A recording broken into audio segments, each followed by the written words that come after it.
Obviously গুৱাহাটীত যদি school college বন্ধই হৈ যায় তেতিয়া মেট্ৰিক হায়াৰ ছেকেণ্ডেৰী ক'ৰ পৰা হ'বতো নোৱাৰে।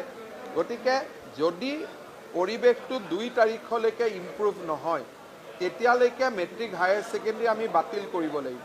কিন্তু 2 তাৰিখলৈকে আমি পৰ্যবেক্ষণ কৰিম আৰু সিদ্ধান্তটো যাতে নতুন চৰকাৰে ল'ব পাৰে। যদি কোভিড পৰিস্থিতি জটিল হৈ থাকে পৰীক্ষাটো হ'ব নোৱাৰে, কাৰণ কেনেকৈ পৰীক্ষা দিব।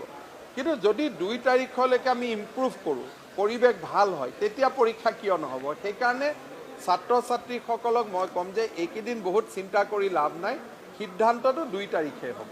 স্যাৰ ICMR স্যাৰ আৰও একটা প্ৰশ্ন আছে যে ICMR কটন ইউনিভাৰ্চিটিটো যদি 1000 ক্ৰছ কৰে কটন ইউনিভাৰ্চিটিটো বন্ধ হৈ যাব, পৰীক্ষা ক'ৰ পৰা হ'ব। যদি 1000 যদি প্ৰতিদিন স্পৰ্শ কৰে কটন গুৱাহাটী চব বন্ধ হৈ যাব। বন্ধ হৈ গ'লে হোষ্টেলো ভেকেট হ'ব, পৰীক্ষা ক'ৰ পৰা হ'ব। কিন্তু 1000 কেছ নোহোৱালৈকে আমি সেইটো সিদ্ধান্ত ল'ব খোজা নাই। স্যাৰ ICMR আপোনালোকক ফেব্ৰুৱাৰী মাহতে সতৰ্কবাণী কৰিছিলে যে এনে এক পৰিৱেশৰ পুনৰ সৃষ্টি হ'ব পাৰে, কিন্তু ক'ৰবাত নক'ৰবাত নিৰ্বাচন। সেইকাৰণেতো আমি সাজু হৈ আছোঁ। আজি যে আমি যে হাঁহি আছোঁ ৰেমডিচিভিৰ আমাৰ ৰেডি, ICMRে কৈছে যে UK ভেৰিয়েণ্ট আহিছে, সেইকাৰণে আমাৰ oxygen ready, medical college ready, ICU ready, remdesivir ready.